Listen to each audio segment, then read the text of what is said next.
It's after midnight, and it's time for conversations about love, family, friends, sex, and life.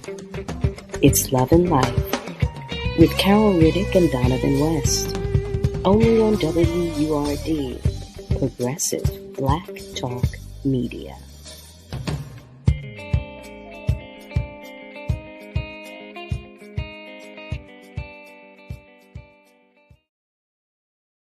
Well, hello there, family, and welcome to yet another episode of Love and Life on WURD, Progressive Black Talk Media, on air and online at wordradio.com.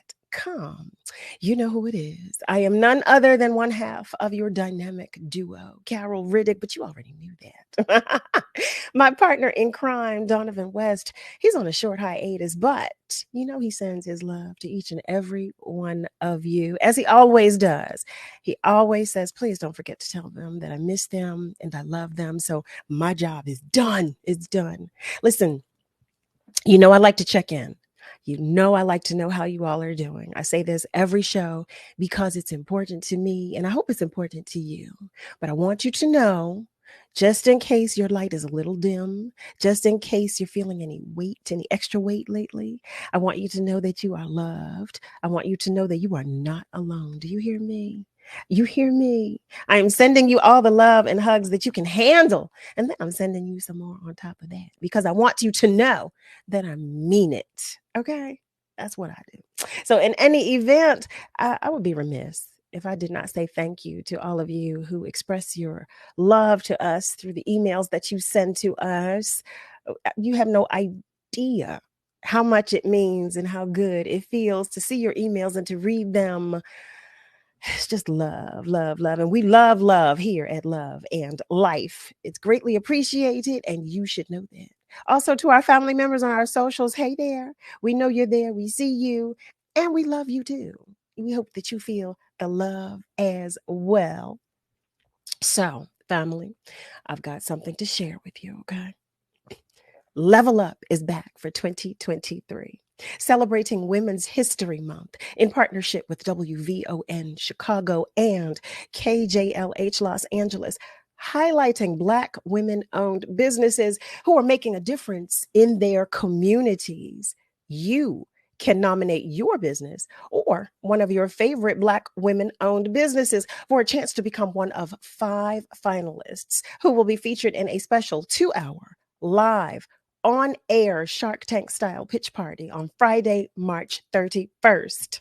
So now the winner will be selected by a panel of corporate sector judges and will receive a grand prize valued at $5,000.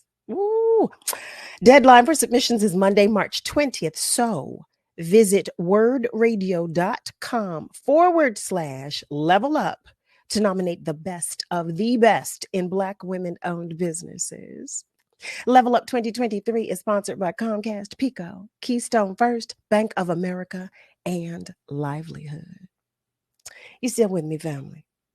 I need you to listen up, all ears and all eyes, because I know you're watching me. Y'all know how I am. Y'all know I'm always on 10 because life should be that way. That's what I believe. In any event, in continuation of our celebration of Women's History Month, we are bringing you yet another phenomenal and inspirational woman.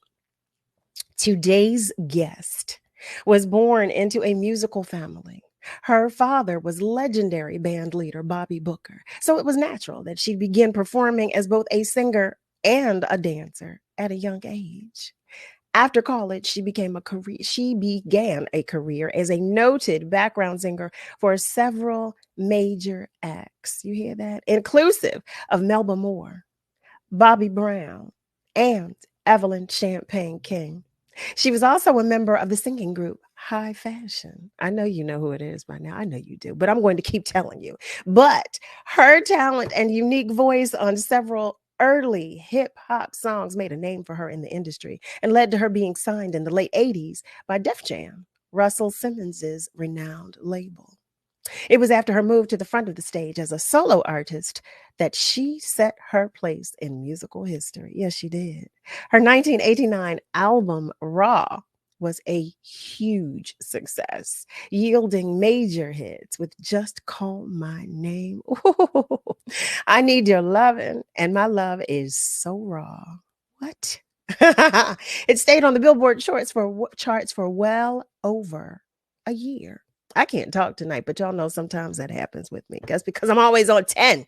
In any event, you can hear her current day as an on-air personality on Harlem's WHCR-FM, hosting the show Love Notes with ALYSON WILLIAMS. I know you knew it. And family, listen, you can see her live on Thursday, March 30th, right here in Philadelphia for 2 shows at our beloved South. Family, I invite you to meet the incomparable and majestic ALYSON WILLIAMS. Hey, baby girl. You see, I'm falling all over my words. I can't get it out. No, I'm so let me explain excited. to you how, as I listen to you, I just go, she's so good at this. And I want to thank you for all of your STs and THs. I love an articulate speaking person, woman or man. It just get, because we've thrown away, like I said, thrown away all of our consonants and half of our vowels. And I'm so tired of it because I know we worked so hard when this dream was just an itty bitty little seed. I want to be on radio. I want to be on TV. And now we on there just talking all over the place. It's just I know. You know what? And cooking up a storm. So when I listen to you and I hear you say she's going to be live on March 30th at our beloved South. And so I just go, ooh, I take those PHs and STs and Ds and stuff, and I just suck on them and go, oh, yum, yum, yum, yum, yum. I love them. Okay. I'm a linguist person. I'm an English speaking, a person that appreciates words. A wordsmith is a word that has been used to describe me. And when you have been lucky enough and blessed enough to be mentioned by the beloved mother of the world, Dr. Maya Angelou, you better have your words in order. Okay, so listen. having come from that, I get it. And thank you. And listeners to this show, kudos to my sister as we celebrate Women's History Month. Yes. That's a hug to my heart. I wish your listeners could know what sister girlfriends we are. And this moment right here is such a restrained kind of, let's keep it, we got to do this interview stuff, because when we get together, it is full. Like you say, you're on 10. Yes. I think we're on 1,000. 5,000. Yeah, we are. And, oh my God, it's way more than this particular platform could contain. Y'all don't even understand.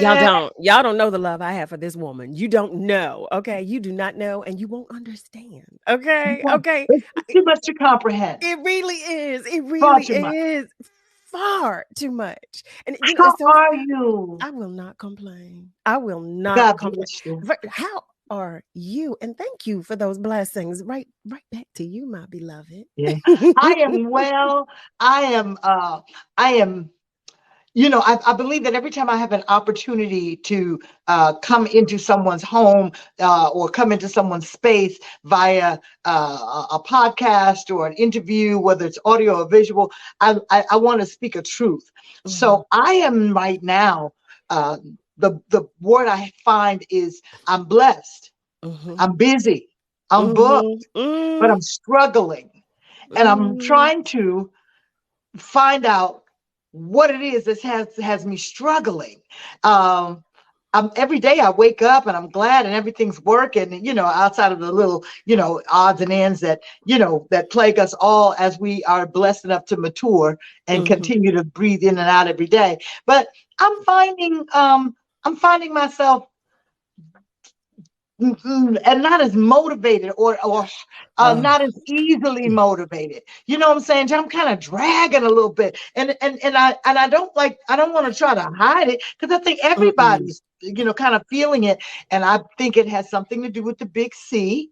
And Mm-hmm. whether you contracted it or not, or whether you just lived through the pandemic, I think we are all suffering from a certain level of depression and anxiety. Mm. And I think the best way to combat it is to acknowledge it. Allison, let me tell you, you could not have made a truer statement. You Yeah, could not have, seriously, when you were saying that, when you were first, starting the discussion, I was thinking something totally different. And when you said that, I said, she just told my life, because yeah. I've been talking about the same thing, the same exact thing. First of all, family. Okay, I want to say this publicly. Thank you to you, Allison, for coming and sharing your time, your energy, your love with me here on this platform. You family, you don't know how long we've been trying to do this. We've We've been been like trying two to do ships. this since. Let me ask you a question. Let me ask you a question. Okay. How long have you been doing the show, Carol? It's been a little over a year. So Yes, I since reached the out to beginning. the very Since the beginning. Yes. beginning, Yes. you invited me to come and be a part of your sacred space, and we have been trying to make it happen. And between working and Yeah. family and life and touring Mm. and just everything, just in life in general, we have been not. It's been like, are you serious? Because I Yes. was very excited when you first let me know that this is what you were doing. I was like, oh, oh, Yeah. oh. And so, of course, I wanted to be there to support you. And then it just seemed like a windfall of everything, from a pandemic to anything else you could think of, just got in the way. So today is a great day for us because we It finally, is. got it together, and Yeah. we've come together. And I'm just, listen, We've come full circle. We're right we've come here. We're right here. full Yes. circle, But I full want to go circle. back to what you were saying about today's existence. I'm having this same conversation with the majority of the people with whom I communicate regularly. We're all saying the same thing. Like you said, Mhm. we're all saying the same thing. And prior to prior to well, I don't even know if I could say we're at the end of the pandemic, but We're not. We're at whatever the this end of the existence pandemic, but is. we're not done with COVID. Let's say that. Yes, We're okay, at the there end of we a have it. pandemic So and a pandemic existence or lifestyle, but we're not done with COVID. So let's just be agreed. clear on that. Agreed. But like thinking about when we were in the existence where the world was about to reopen. My first thought was, okay, how am I going to do this? How am I going to re-enter the world? But I was still of the mindset that I still had the same level of energy. I still had the same level of drive. I would still be in the same space. I don't know how I thought that, because we were dealing with so much. But now here I am. I too am in that same place. Allison, every day I'm praying on it. I'm praying on it. But now I'm at the point where I pray on it, and I just have to just let the day be what it is, or what it's going to be, because I too, I'm struggling. Well, I call it what do I call it? Because I have a name, and I jokingly say it. But some days just aren't as good as I would hope that they would be. Some days just aren't. I've I begun call them journaling. I call them low frequency days, low frequency. When I'm kind of down here, when I Oh, want to be up here, but I'm kind of down here. I'm still moving around, but I'm kind of like, I like you know, that. so they're low frequency days. And I think, um, I'm sure there's science to back it up, Hmm. that there's no way in the world that we as human beings and the way we were created, we could not have come through the pandemic without some residual stuff. I'll Hmm. just say Hmm. stuff. Hmm. Upon us, we lost, we grieved, we worried, we were frightened. If there was any time when we decided that we're gonna pray, we prayed, we Hmm. prayed. Hmm. And those that were already in that prayer circle continued, and those who hadn't quite joined the circle figured it out. And now we Hmm. are still in that place where we find that kind of prayer or meditation, or that kind of, really taking a time to look at things and balance things, is what we need and have to have in order just to function. We'd better And do and that. sometimes we were just like this. Okay, here we go. Boom, boom. I said that. We were just making it happen, or at least we thought we were We making it thought we were, happen yeah. until it all got shut down, and Mm-hmm. we were sequestered, and we were, quarantined, and we were losing people at a rapid, Rate. ridiculously Yeah. rapid rate, and it was all happening, and we didn't know where to look, and the government wasn't, and the this, that, and the other, and the answers weren't there, and the lies were, and the this, and Mm-mm. there was so much going on. So now, when we finally have a moment where we can inhale and exhale, at least in a new normalcy, Mm-mm. there's residual stuff that affects us, I and call it it a, affects us. Yeah, oh, go right ahead. I'm sorry. and it affects us in our in our daily goings on. You Agreed. catch me today. I've been kind of off the road for a couple of weeks now, and so I'm in a baseball cap and my little onesie, Mm-hmm. and I throw on some lashes and an eyebrow just for you Yes, thank you. and your Thank you. listeners and viewers, but it's been that thing where now, okay, you got some downtime and you want to try to, make the most of that downtime and be productive. But baby, every day I wake up, I have to push. I Mm-hmm. have to push because Mm-hmm. I really would rather stay under the covers and keep the lights low. And I know that Ooh. comes from a place of Well, like not wanting to it's almost like when we had to stay in, we wanted to get out. out. And now that we Mm-hmm. can get out, we don't even want to go out there because we But don't I know mean, do what's you getting blame ready to hit us? us. You can't blame us. We're still carrying such a weight. There's no Yeah, it way, is. there is no way that we are here in today in this COVID compromised existence, because I can't even Mhm. say it's a sense of normalcy. It's a, No. it's a COVID compromised existence, and not have the memory in the forefront of our Mhm. brains of Oh, everything absolutely. that we, It's there's almost no, like so it's it's really like having what is it? PTSD. PTSD. Yes, It really yes. is. It No, really yes. is. No, yes, yes, yes. Agreed, agreed. And you talk about, okay, so we're talking about dealing with several, well, I don't know how many variants of one virus, and then we have another virus and another virus that we're being told is out there, and we're all still grieving. Like you said, we've dealt with a lot of detachment, a lot of loss. Mhm. There's a lot that we're all still processing. And I Mhm. keep telling myself that, which is why I'm trying, we can, as creatives, we can be hard on ourselves because we become used to being the hamster on the wheel, just as everyone else. But I think it's on a different level or frequency, if you will, with creatives, because we're so used to having to keep it moving, keep it going.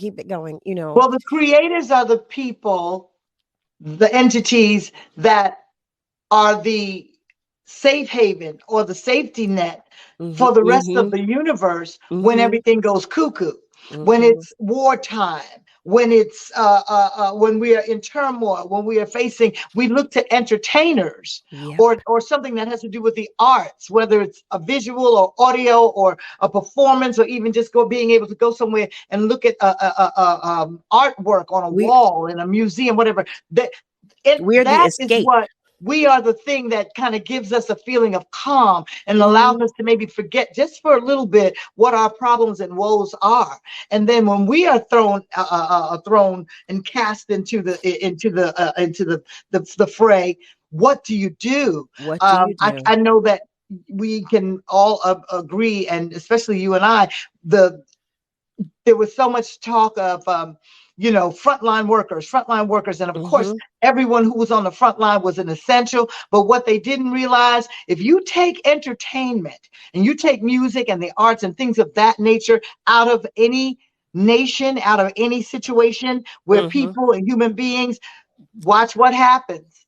Watch Because if what you don't happens. have it, you'll see a disintegration. We're the safety net. Yeah, Creatives are the we really safety are. net. We Yes. are the thing that, so for us to be completely without work as a Mm-hmm. result of clubs, Mm-hmm. restaurants, venues, theaters, auditoriums, and so on and so forth, schools, all of that Mm-hmm. being closed down, we had no way to do what it is that we do. Right. And the people couldn't come out to experience it because we couldn't be together. So therefore, there was a giant void that was left open for such a long period of time.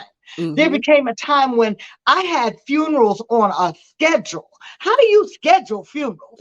I mean, they were back to back. It was like, and that was because of the way things were handled when we couldn't bury our loved ones. We couldn't funeralize them. We couldn't memorialize them because of the numbers and the inability to come together. So we were kind of just going through the motions and going to support and trying to be there when we could be there, not realizing that we never had a chance to do it the way we normally do it. All that residual is coming back. All of it. We're still carrying it. We're still carrying it. And to now be able to just kind of every so often creep back into what it is that we know how to do and what we do.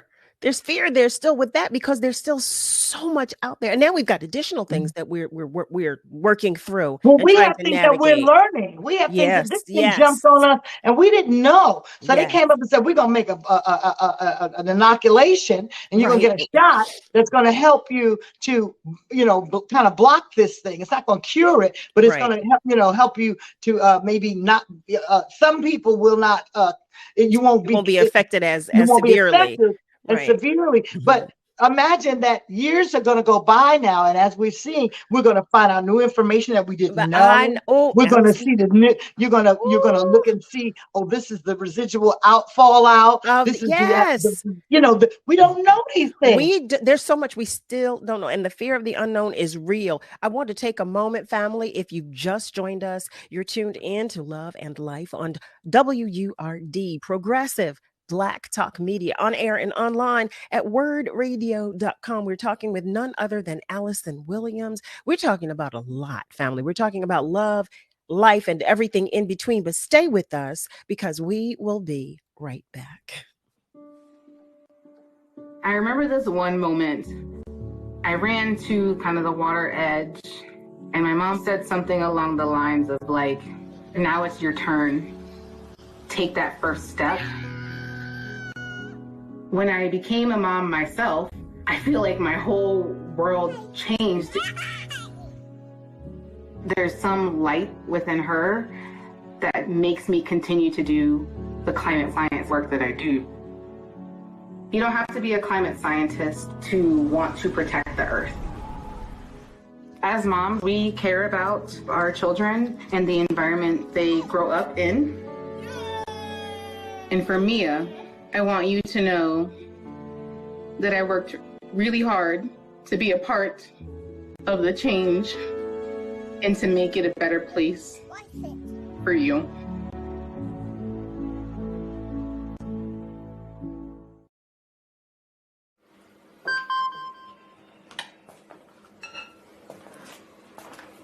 Email from school about the incident today. Scary. Tell me about it. Did you have any idea that was going on? None. I mean, you saw Derek at the game last night too. Did you have a clue? No, but teachers like me, parents, we don't always know as much as you guys do. Kids hear first about what's going on with other kids. Half the time, it's rumors. It can be hard to tell sometimes, but if you're ever concerned about a friend who's having trouble with alcohol, prescription drugs, bullying, violence, anything, you need to tell an adult. Mom or me, a teacher, coach, school counselor, someone you know and trust. Dad, no kid is gonna tell an adult about that kind of stuff. I get it, but if we don't know, we can't help. Speaking up about a problem, that's what helping a friend is all about.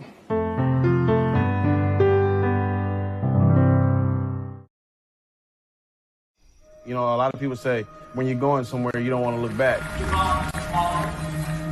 But I beg to differ.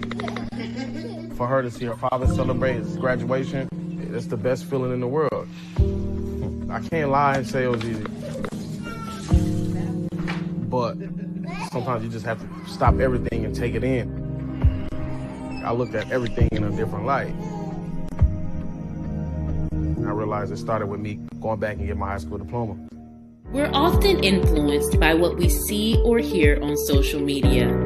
Beware of disinformation campaigns targeting Black communities by using cultural issues to incite divisions, spread false information, and negatively influence public opinions. We're in this together, and together we can stay informed and empowered. Learn more at nbcit.org. This public service announcement is from the National Black Cultural Information Trust. I'll be here to hear what's on your mind. Take this time to talk and get it right. You know I'll be there all your life. When you need me, I'll be by your side. By your side. And every day is a different day. Everything is in everything. Even when you think things can never ever be the same. Don't be scared of the world, I'll be here to stay. By your side. Even when your heart ain't listening, or your mind takes you a different way, towards a different path. All you gotta do is sit and ask. When you need me, I'll be by your side. When the adults in a child's life talk early and often about the dangers of underage drinking, the message gets stronger every time. I'll be by your side. Talk. They hear you. You're listening to WURD Radio, 96.1 FM and 900 AM WURD, independent Black media.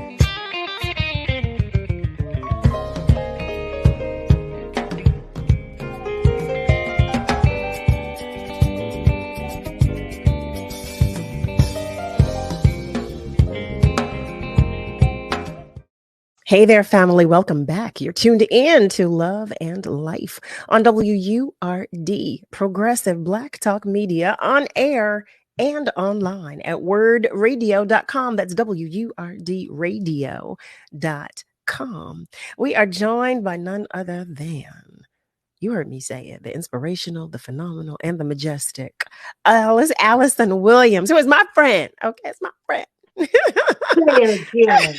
We've been talking about everything, particularly though, just about mental health and well-being in this COVID compromised existence. Now, family, you've heard me say on more than one occasion about how I'm journaling now, how I have more candles. As a matter of fact, I have my own lines. I have more candles now, and I'm doing more things to cater to self-care, to my mental, physical, and spiritual well-being. I'm doing so many more things now than I ever did before, but it's because it's necessary.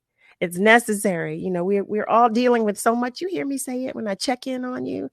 And ALYSON made a very good point, a very, very good point. She said, we all have this weight that we're still carrying and we're still trying to process from these last few years. It's so true. We're all still trying to process that. In my mind, of course, I'm thinking, well, what is wrong with me? What's happening? What's going on? But that is exactly what it is. We are all still in the midst of processing detachment. We're processing. We're still grieving. We're still grieving. We're all still trying to figure out how we can be well physically as well as emotionally and mentally, because we've got so many components now to our well-being. Yeah. And the conversation and the narrative has opened and changed because there are the view from the lens is now so much more concentrated, because we do have these things. I like to take the word wrong out of the equation, because I know there's nothing wrong with me. I have to say to myself, what's going on with me? What's going on? Because I want to know what's going on, and I want to be able to go on. I want it to be a forward motion. So words, because they have their own energy and they have their own frequency. I don't want to say what's wrong with me. What's wrong with me today? Nothing's wrong with you, ALYSON. You're fine.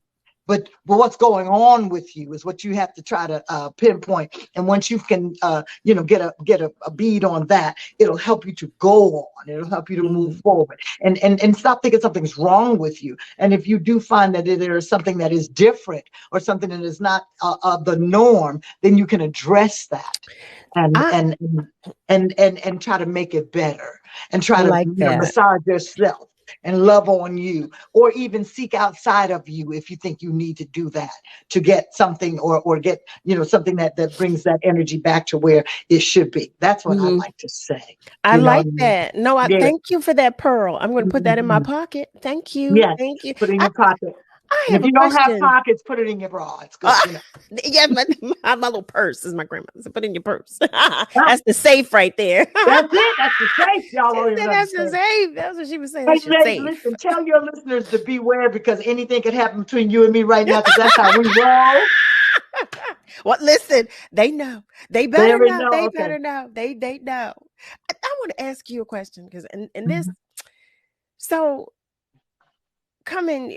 beginning to get back out there on the road in this crazy existence. For me, Allison and family, this is the first time that I'm saying this out loud in any space. For me, the first few shows that I had back out in public in a good sized venue, I was terrified, number one, because we're caregivers and we love people and we love our meet and greets and we love our family members when we see them. We love to see you all. We love to see you all. We love our hugs that you give us. But I was terrified. Yeah. And the other component to that too was that I wasn't so sure, because I thought so much about it. I thought I was stifling myself mentally. I wasn't so sure I was going to be able to perform to the best of my ability, because I thought so much about the anxiety I was feeling about being out in public. Did you have any experience like that? I had it and I still have it.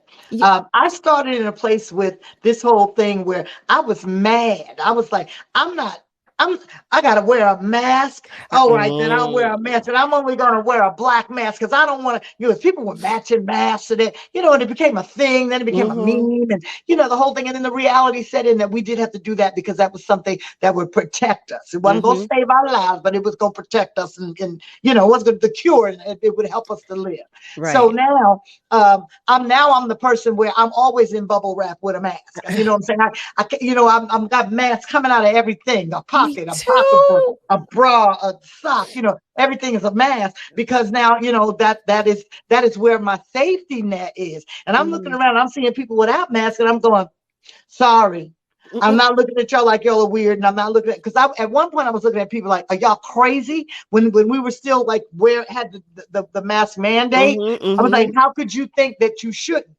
Then when they dropped the mandate, I was like, well, you got a choice. And now, like I said, we're kind of back out to normal, because the anxiety of not being able to be normal was a thing.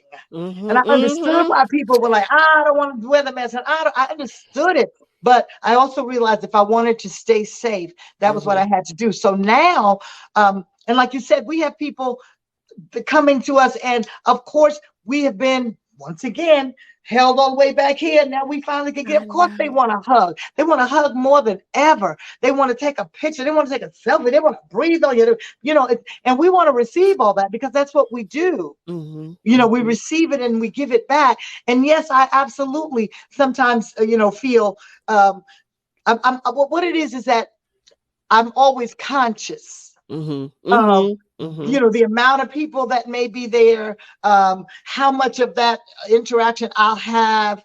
Obviously, when I travel, I'm still masked and what have you, because I just feel like, you just never know.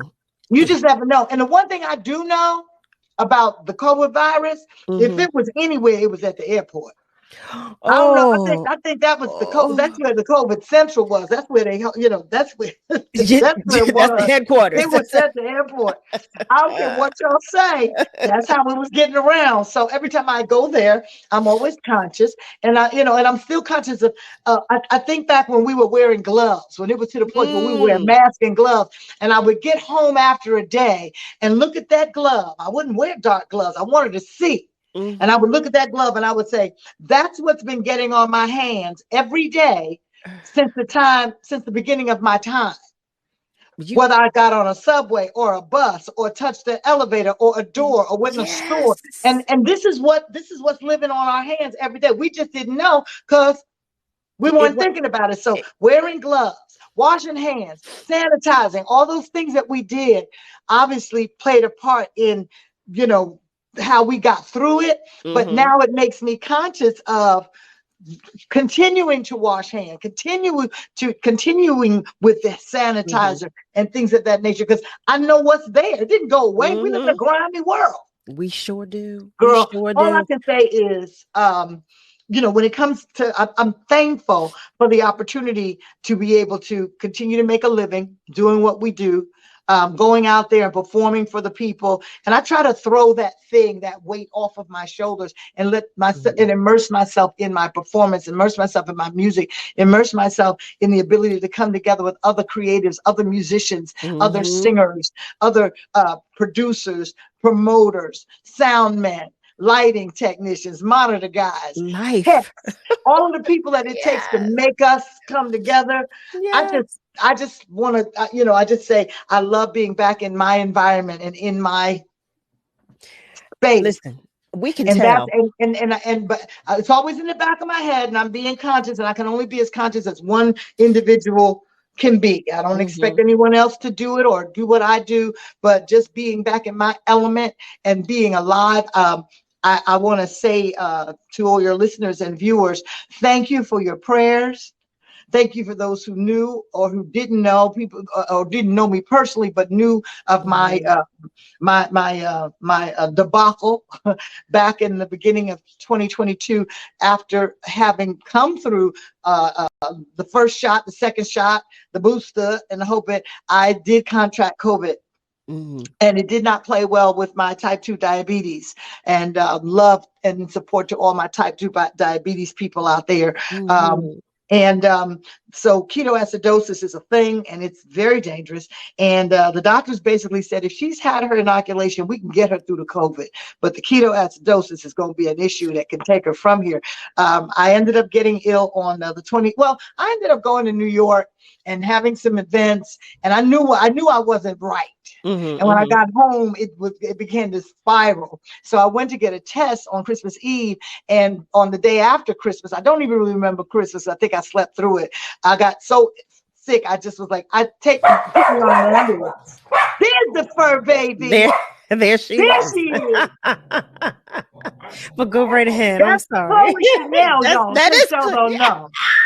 Yes, it is. Yes, it is. Y'all making her cameo appearance and not caring whether we are recording or not. She doesn't care at all. She doesn't care at all. Live, but she don't care if we on a show. She doesn't care. You know. No, because it's her world and we're just in it. That's it. So as I was saying, thank you, Chloe Chanel. On the 27th of December, I got so ill, I just knew I needed to go and be seen, and I fell into a coma. And I was in that coma for 6 days, and I opened my eyes on January 1st, 2022, and began a long journey through recovery. I can't tell you how, people will say, oh, the devil's a liar, and we prayed for you. And I don't even give the devil that much credit. I think God had his hand on it the whole time, because if it was the devil, I wouldn't have come back. Hello. But he held me, and he hit me where he needed to, and he gave me a chance to reboot and get strong. And so I can come to you today as a walking, talking, singing miracle. And just I can show you what God can do. I don't have to tell you, I can just show you. I had to learn how to walk again, how to talk again, how to do all of the things that we take for granted in our everyday lives. Licking your lips and batting your eyes. It don't happen just because you felt like licking your lips and batting your eyes. This whole thing that has been created that we call the human being system, this human body, all those messages have to go up here and go everywhere to make everything happen. Every little thing. I don't care if it's sucking the food out your teeth. You think, It is a thing. It's like an orchestra and having a conductor, and they have to lay that music out exactly the right way and play those parts. And if those parts are not conducted and played right, don't nothing work. We take so much for granted. We Everything take so that you much for granted. And there so was much. looking at the prayers, and there was prayer vigils, and there were videos and all kinds of messages and texts and posts of people just saying, "Come back, Ally," or "Ally, we hear you," or we see you. I am brought to my angel, Valerie Simpson, along with everyone else who got through to the hospital and said, "Play her music in her ear. She'll come back." Because they were having trouble rallying me out of this coma. I wasn't coming around, and they thought it was like done. They were like, "We need to find her family, and y'all need to figure out what the next step is." And she said, "Play her music in her ear." And I remember as clear as day the nurse coming with her phone, and she asked me, and she said, "Miss Williams, do you know who this is singing this song? Do you know who this is saying these words?" And now, inside of me, and I'll this is a testament to the science that says that when people are in a coma, they really can hear you, or it might be different for everybody. They can hear you. I was totally awake. I was totally awake in my functioning self when that woman bent down and said those words to me. So my inside me said, "Of course I know who it is. Do you know who it is? It's ALYSON Williams. I'm ALYSON Williams. And have you called anybody and let them know I'm in here? Because I need to get back home." This was the conversation I had in my head. Actually, what I did was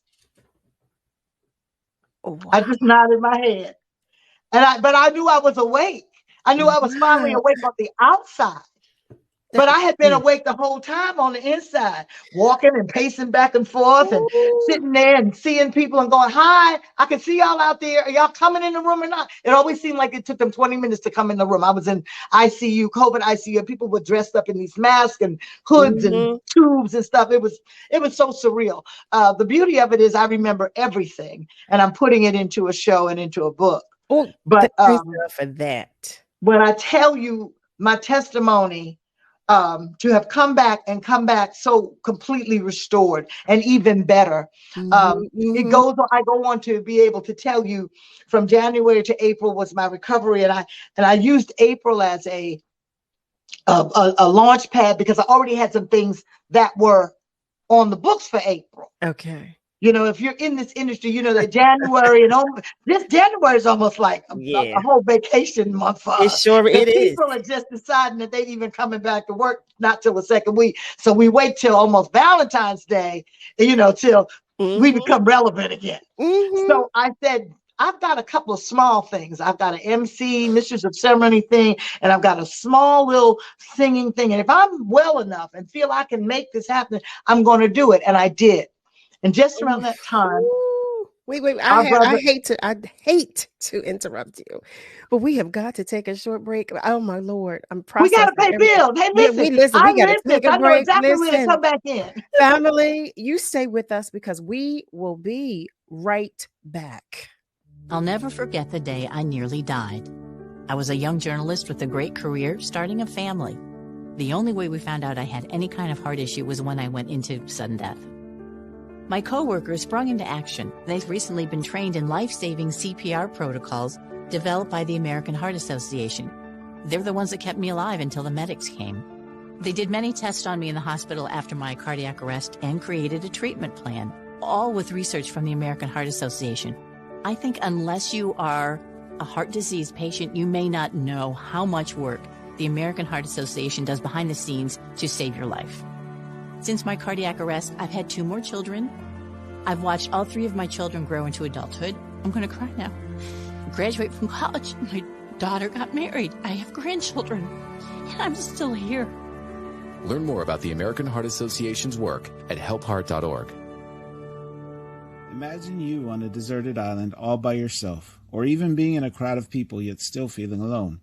That's what being a victim of sexual assault can feel like. Victims of sexual assault are at an increased risk for developing depression, PTSD, substance abuse, eating disorders, and anxiety. Sexual assault can happen to anyone and is any unwanted sexual contact such as unwanted touching, fondling, groping, or even rape. No always means no, so speak up and speak out. It's on us to stop sexual assault. Everyone loves a champion, someone whose performance puts them head and shoulders above the rest. But not all champions wear a medal or hoist a trophy. At the U.S. Center for Safe Sport, we see champions everywhere we look. In every sport, on every court, we're building a foundation to ensure all athletes are safe, supported, and strengthened. We believe abuse can be prevented by taking a hard look at how we coach, how we train, and how we interact after the last whistle. We have provided over 2 million safe sport trainings. At the U.S. Center for Safe Sport, ending abuse is not just our job. It's our promise.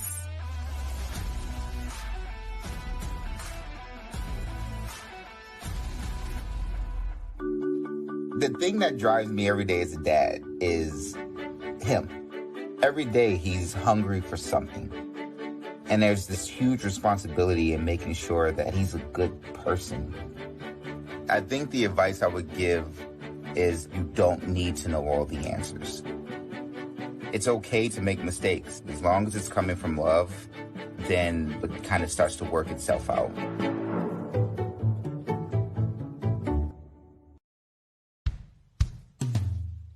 Hey world, I have a quick message. It's about safe driving. All right, let's go. Anytime you're driving, have the seatbelt buckled tight, both hands on the wheel and your phone out of sight. When not in your hand, trying to text somebody back, because if you do, your car might get smacked. The moral of the story, just put your phone down. The people on the road will stay safe and sound. Put your phone down, put your phone down. People on the road will stay safe and sound. Yeah. Hi, I'm Tanya Hopkins, aka The Food Griot, the host of Savory and Sweet, a new show about food, history, and culture. Savory and Sweet is a flavorful exploration of food marinated in the Black experience, seared with history and braised culture. Each week, I'll fold in conversations that center food and drink at the intersection of business, health and well-being, entertainment, education, and innovation, while separating the facts from fiction on the sometimes surprising origins of what we eat and drink. So join me, the Food Griot, and special guests for Savory and Sweet, Food, History, and Culture every Sunday from 11 a.m. to 1 p.m. exclusively on WURD, Progressive Black Talk Media.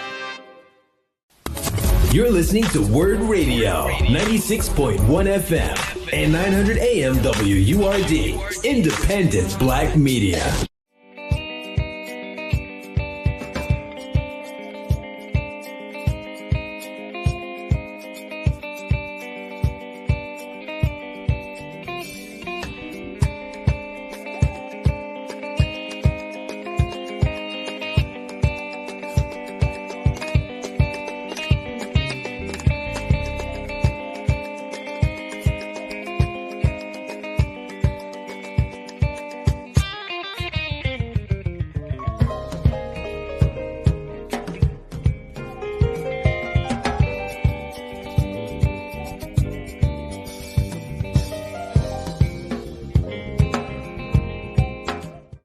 Hey there, family. Welcome back. You are tuned in to Love and Life on WURD, Progressive Black Talk Media, on air and online at wordradio.com. That's WURDradio.com.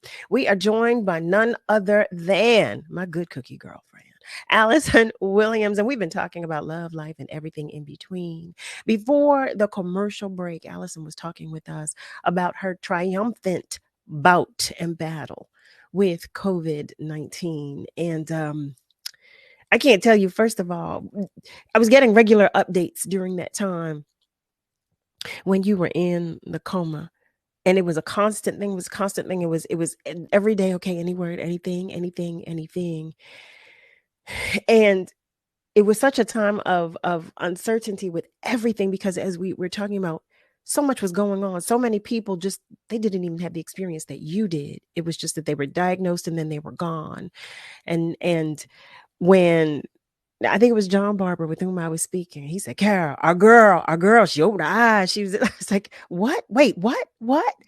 And we were talking about how you were coming out of it and you were getting better. And it was, I mean, I can't explain to you the feeling and the sense of relief that I had, but I'm listening to you say, I was in there. I was wondering like, okay, so what were y'all doing? I was coming back. That amazes me to hear you say. Now I don't doubt God at all. I know God. So I know what he does, what he can do, and what he continues to do. So that's not what it is at all. But just listening to you say that. Yeah, it was, it's funny. When I tell the story, I'm always saying to myself, I wish I hate feeling repetitive or redundant, but it needs to be told. People need to hear it, and it is my testimony. And like I said, sometimes you want to be able to be that vessel that shows this is what God can do. This is His greatness, His glory. I owe that all to Him. But as I tell the story, it's always like, there's not enough time in the day to tell you what was really going on. And like I said, I was conscious of what was going on the whole time when I look back at it in retrospect. But what the funny thing is once I'm here and I listen to people like yourself, and shout out to John Barber and just when you hear people speak of it, I'll explain it like this. When this year came around and I was celebrating the 1-year anniversary of my whole situation, like when the day before Christmas came and I remembered you were getting a test. You were standing in the drive-through of CVS, because they don't let you take the test inside. All you can do is stand between a Ford and a Buick. You know what I'm saying? And get to the window and take the test. So I'm already indignant. I'm like, I'm standing in the drive-through. The next day is a blank. The day after Christmas is very clear. The whole ambulance ride, the whole thing. And then I had 6 days that I can't account for, except via what people tell me what was going on. Oh, wow. So when I had to experience December 27th through January 1st of this year, it was, I couldn't wait until New Year's Eve so I could get to New Year's Day, because I didn't know how to feel. I didn't know, I knew to pray. I knew to be thankful. But I knew I wasn't here. I literally wasn't here for 6 days. And the rest of the world was moving around me. And people were praying, and people were doing, and doctors were putting forth their best knowledge to treat me. And all I could do was lay there and try to have a machine, the ventilator, I call it the big V, breathe in and out for me. And there was never a promise that was coming back, that I would come back for that. So that's the feeling that's left. You know what I mean? And once I got to New Year's Day this year, it was a big exhale. And as I was saying, I remember going to the first 2 gigs that I had of April of last year, and they went well. And I knew that I could stand on my feet in a kitten heel and go ahead and eke out a few notes. And the notes that I was able to get out were bigger and bolder and higher and stronger. And I never had a question of whether I would sing again. Of all the things, I had a little issue with speech and things like that, but I knew I didn't have a lot of volume. I knew I didn't have a lot of stamina, but I always knew. And there was never a question about my gift. And even when I was struggling with speech impediment type things, when I sang, I didn't have any of it. When I sang, I could sing any lyric, any note. That's your ministry. An amazing thing. Right around that time, our brother, my heart, Najee, called me. And we had done some work during the pandemic on a CD, his new CD called Savoir Faire. And I was asked to come in and do a cover of a Michael Henderson song called Valentine Love. And for your listeners and viewers, if you're old school and you know it, clap your hands. Originally, it was the first production of Mr. Norman Connors, written and sung by Mr. Michael Henderson, and he had brought in Gene Carn. Now, mind you, this is a song that's 40 some odd years old. an incredible producer, Chris Big Dog Davis, took the song and gave it a new life. Najee blew even more of the breath of life into it with his incredible talent. And there it was. And he said, the song is on the CD, but different platforms, radio, terrestrial, and internet are beginning to pick up on your song along with the other instrumental offerings. I think it would be a good thing if you come out and do some of my dates with me. And that way we get some traction, and then we get some people to get, become more familiar with the song again, and we get people to see you again and to see that you are out here and restored. And just for him to reach back and say, listen, I'm going to give you, he had 15 dates at the time.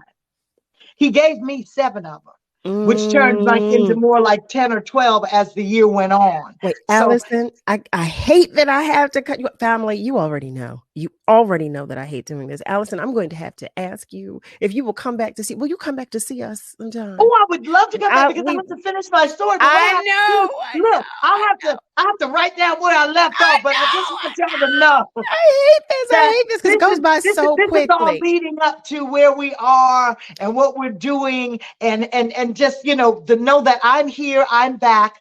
There's new music coming, more music with new Najee and I. Look for us in a city near you. There's going to be more dates with me and you, Carol, and Will Downing, and all those kind of great things. And before I go, and I know people want to know where to find me. Well, I'm at Allison Williams Music on Facebook, Allison Williams Music on Instagram, and Allison Williams on Twitter. I've got a new team, thank God, in the new year to help me keep up with the Instagram and Twitter part because but I'm good on Facebook. Y'all find me. I'm over there, but it's a whole lot. I just want to take a moment to say what a wonderful, how wonderful it is to be with WURD, with WURD, and this fabulous Black media platform.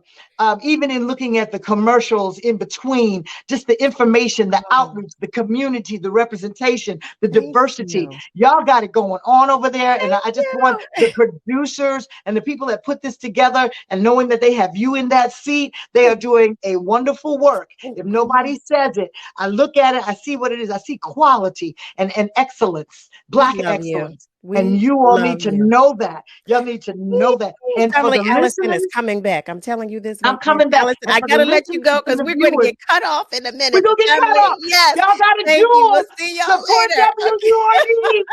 Stand with WURD Radio, Pennsylvania's only Black-owned talk radio station. Join the movement to keep the conversations going and amplify the voice of the Black community. Show your support. Start or renew your WURD membership today at wordradio.com or call 215-425-7875. A lot of people say when you're going somewhere, you don't want to look back. But I beg to differ.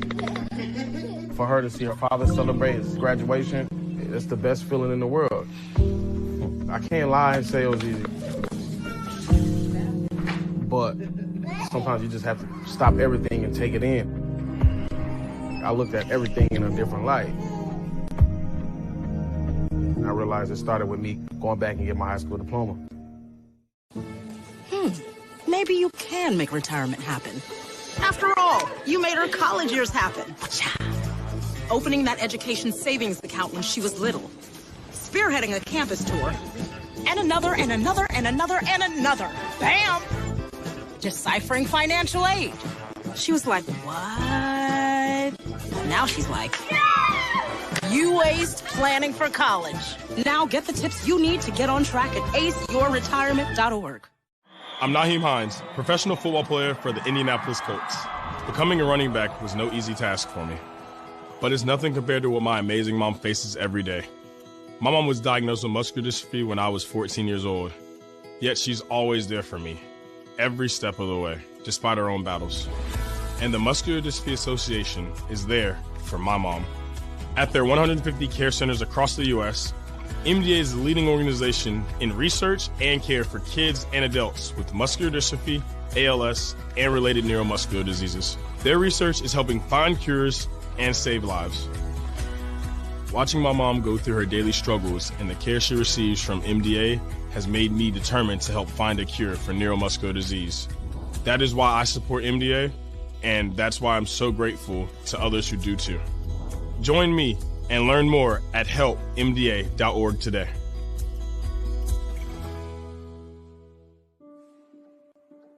I remember this one moment. I ran to kind of the water edge, and my mom said something along the lines of like, now it's your turn. Take that first step. When I became a mom myself, I feel like my whole world changed. There's some light within her that makes me continue to do the climate science work that I do. You don't have to be a climate scientist to want to protect the earth. As moms, we care about our children and the environment they grow up in. And for Mia, I want you to know that I worked really hard to be a part of the change and to make it a better place for you.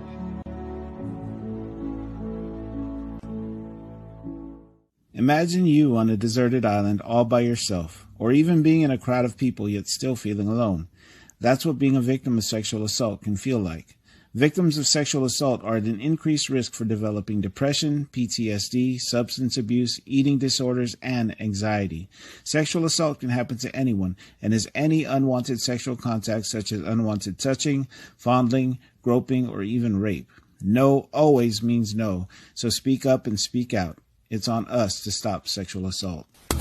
You're listening to WURD Radio, 96.1 FM and 900 AM WURD, independent black media. Lifting every voice till earth and heaven ring. This is WURD Radio, 96.1 FM and 900 AM WURD Philadelphia.